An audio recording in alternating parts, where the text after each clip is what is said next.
굉장히 긴 본문이었습니다. 긴 본문 5장부터 10장까지의 말씀. 말씀에 있는 가운데 계속 이제 반복되는 이야기가 있죠. 그래서 그리스도께서 대제사장이 되신다. 그 대제사장이 되시고 그가 드리는 제사는 단번에 드리는 제사로서 이전에 완전하지 않았던 구약 시대의 제사, 속죄 제사, 또 완전치 않은 인간이 드렸던 제사장이 드린 제사, 그런 제사와는 비교할 수 없는 완전한 제사이시다. 이제 그것을 이제 계속해서 얘기합니다. 그리고 우리가 결국은 믿음에서 파산하면 안 되고 믿음의 본질에 머물러야 하고 그리스도 안에 머물러 있는 인생이어야 합니다라는 얘기를 이제 계속해서 이렇게 풀어놓은 것입니다. 그래서 특별히 말씀드렸던 대로 그리스도교로서 이제 개종하였던 유대인들이 믿음에서 파산하는 일들이 많았고, 또 이미 그 당시에 개종하연 사람들은 자신의 원래 본토합이 친척집을 떠난 사람들이잖아요. 그러니까 기존의 유대인들로부터 굉장한 핍박과 압박을 받았습니다. 그래서 그러한 삶 속에 있었던 이미 어려움을 당하고 있었고,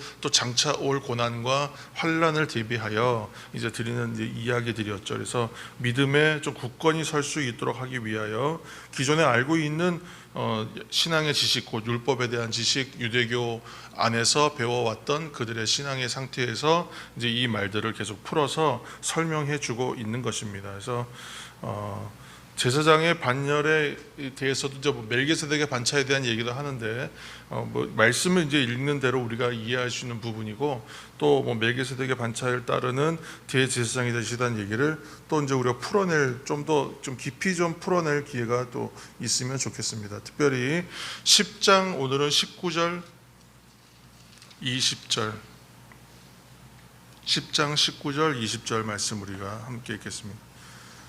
10장 19절 20절입니다.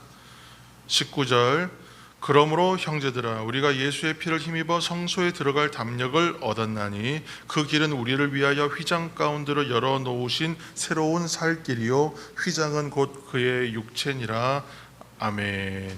그 이전 성경은 새로운 살길, 새롭고 산길이라고 그랬었는데 좀 표현이 바뀌었습니다만, 대제사장직을 이제 주님, 우리 예수 그리스도께서 대신하셔서 큰 제사장이 되시고 하나님의 영원한 제사장이 되셔서 단번에 이제 드리심으로 그것을 거듭하여 불완전한 제사를 드릴 필요가 없이 단번에 완전한 제사를 드리게 하셨다. 근데 그러므로 우리가 그 예수 그리스도를 믿는 우리들은 어떻게 되냐면 22절의 말씀처럼 참마음과 온전한 믿음으로 하나님께 나아가는 믿음의 담력, 은혜의 담력을 얻게 되었습니다 라고 이제 증언하고 있는 것입니다. 히브리서 이제 읽다 보면 참 재미있는 것은 아주 직설적이고 노골적으로 이제 하는 부분이 나옵니다. 예를 들어서 이제 특정한 표현이 반복되는데 그것이 이제 더 좋다, 더 아름답다, 이런 표현들이에요. 그래서 1장, 7장, 8장, 9장, 10장 계속 나오는 표현들은 더욱 아름다운 이름이시다, 아니면 더 좋은 소망이 있다, 더 좋은 언약이 있다, 더 아름다운 직분이다, 더 좋은 재물이시다, 더 낮고 영구한 소유이시다, 더 나은 본향, 더 좋은 부활, 더 좋은 피, 그렇게 해서 계속 비교해요. 그래서 이렇게 이제 변증하는 것과 더불어 설득하고 권면하는 것, 그걸 이제 어떻게 해요? 반복해서 강화시켜 주는 거예요. 그러니까 히브리서 읽다 보면요, 점점점 뭔가 이렇게 뭐라고 할까, 영적인 자존감, 자존심, 또 자신감, 이런 것들이 자꾸 쌓여가요. 그런 마음들을 주십니다. 그래서 이와 같이 이제 두 가지 같이 있어요. 꾸중과 책망과 강력한 경고의 말씀도 있지만 사실은 변증과 설득과 겉면에 더 포인트가 있다, 저는 그렇게 생각합니다. 그래서 10장 26절 우리 말씀 한 절 더 읽겠습니다. 10장 26절, 10장 26절, 우리가 진리를 아는 지식을 받은 후 짐짓 죄를 범한 즉 다시 속죄하는 제사가 없고. 아멘. 27절은 더 무서운 말씀이 써 있습니다만, 근데 이 말씀이 오늘 이제 처음에 우리가 읽었던 부분 6장 6장 4절 이하에 보면 배교에 대한 경고의 말씀이 또 있어요. 그러니까 6장 4절 이하 말씀과 지금 10장 26절 이하의 말씀이 서로 맞닿아 있는, 연속되는 말씀이에요. 그러니까 두 번의 경고가 있어요. 총 히브리서 안에는 이런 경고가 5번 나옵니다. 그 중에 이제 오늘 2번의 경고의 말씀들을 함께 읽었는데, 근데 이것을 있잖아요, 우리가 해석할 때에는 히브리서 참 어려운 게 뭐냐면, 한 번 은혜의 빛을 받고 한 번 은혜 받았던 사람이 배신하면 답이 없다, 돌아올 수 없다, 영원히 돌이킬 수 없다, 이렇게 해석해 버리면 이거 히브리서 말씀하고 다른 말씀하고 너무 많이 배치가 되는데, 우리가 그렇게 생각하게 될 수밖에 없거든요. 그러니까 하나님의 이 말씀을 우리가 읽을 때에 문자 그대로 받아들이면 어려운 부분이 많습니다. 그러니까 이 말씀 안에 있는 근간의 내용들을 읽어야 돼요. 전체 문맥을 보면 어떤 것이냐면, 지금 준비하는 거잖아요. 떠나는 사람, 연약하여져서 떠나는 사람, 잘 몰라서 휩쓸려 가는 사람, 이제 물에 떠내려가는 것으로 얘기하는, 떠내려가는 신앙, 굳게 붙잡아야 되는 잡지 못하는 사람들을 위한 변증, 설득, 권면, 강화를 하고 있는 거예요. 거기에서 때로는 경고도 하고 이 무서운 것에 대한 이야기도 하지만, 사실은 이 얘기는 뭐냐 하면, 우리가 예수 그리스도를 믿고 구원받은 백성이 되고 자녀가 되었잖아요. 성도가 되었어요. 그런데 우리가 자녀가 되었다, 성도가 되었다 하고 자 이제 끝 하면 좋겠는데, 그렇게 끝나지 않더라는, 구원받은 백성인데 여전히 삶은 더 살아야 돼.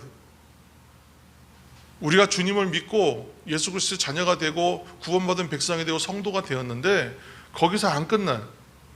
언제 끝납니까? 예수님께서 다시 오시는 그날 끝나는, 그러니까 완성의 날까지의 시간이 존재하더라는 거예요. 이 시간 사이에 수많은 사람이 믿음에 파선을 하고요, 떠내려가는 사람도 있고요, 그 가운데에 깨닫지 못하는 사람도 있고요, 또 생각지 못한 일로 순교당하는 사람도 일어나잖아요. 그러면 여기에 대해서 뭔가 좀 증명을 해줘야 되고 이야기를 해야 되기 때문에 지금 설명하고 있는 거예요. 히브리서는 성경 전체가 사실은 그런 가이드예요. 그래서 영원한 그날의 완성의 날까지 이르기까지 긴 시간이 존재하는데, 그 시간을 그러면 어떻게 살아야 될까, 또는 그 시간의 의미가 무엇일까를 히브리서는 굉장히 심도 있게 다루는 책이에요. 그래서 이 신학적 내용이에요. 그래서 뭐 종말, 구원, 기독론, 교회론 다 들어있어요. 그래서 히브리서는 굉장히 어렵기도 하지만 읽으면 굉장히 차오르는 그런 감동과 어떤 은혜가 있습니다. 깊이 읽어야 될 책 중에 하나입니다. 예를 들어서 새벽기도 생각해 보세요, 여러분. 새벽기도 우리가 하고 있지만, 새벽기도 세상에 아무 걱정 없고 마음 편한 사람들 나오는 시간이라고 저는 생각하지 않아요. 새벽기도 처음 시작할 때 아무 자극이나 계기도 없이 시작하는 사람 별로 없습니다. 새벽기도 하는 사람들은, 저는 새벽기도 하시는 분들은 그렇다고 생각해요. 오늘을 마지막처럼 사는 사람들, 마치 오늘이 이 땅에 있는 마지막 날인 것처럼 살려고 하는 사람들의 어떤 시작하는 시간이라고 생각해요. 새벽기도 굉장히 의미가 있어요.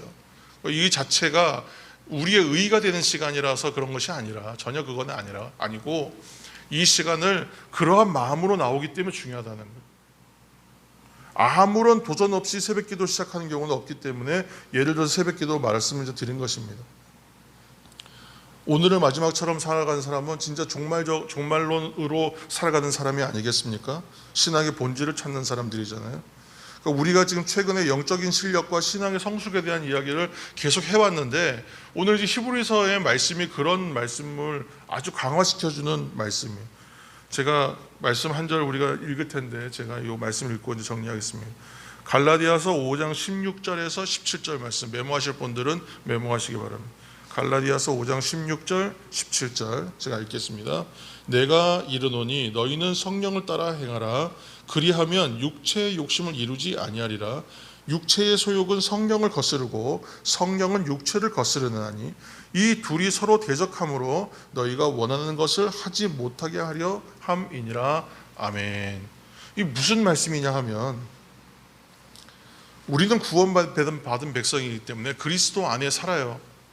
그런데 그리스도 안에 살지만 그리스도 안에 살지 않는 것처럼 세상은 우리를 붙잡아요.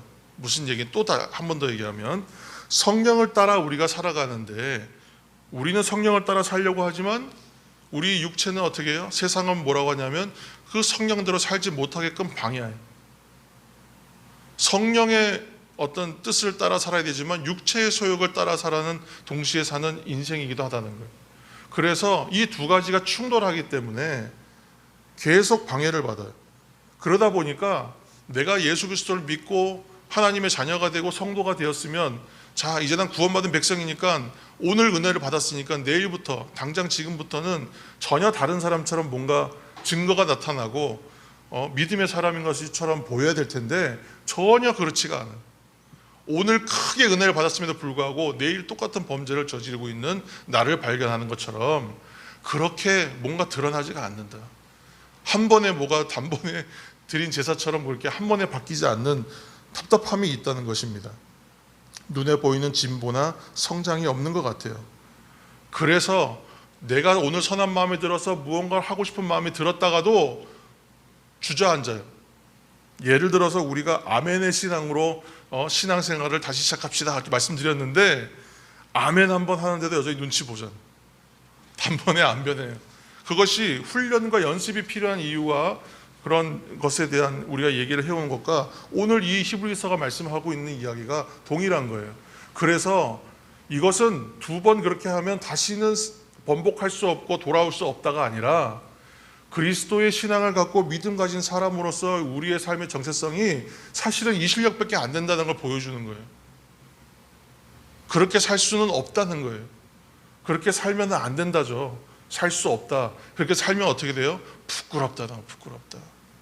성도로서, 그리스도인으로서 그렇게 단번에 제사 드림으로 우리에게 새로운 살 길이 되어주시고 은혜의 담력을 주신 분의 앞에서 우리가 너무 부끄럽다는 거예요. 그럴 수 없느니라. 이 말씀을 굉장히 강한 어조로 적어놓은 것이다. 우리는 그렇게 받아들여야 됩니다. 성경 해석이 너무 아주 극에서 극으로 가버리면 이 말씀대로 하면 율법이 됩니다. 그래서 말씀을 그렇게 우리가 받아들이기를 축복합니다. 하나님께서 우리에게 주시는 모습은 그거예요. 결국은 자녀와 성도는 지금 이 모양 그 상태로 요 모양 요 꼴로는 안 끝난다.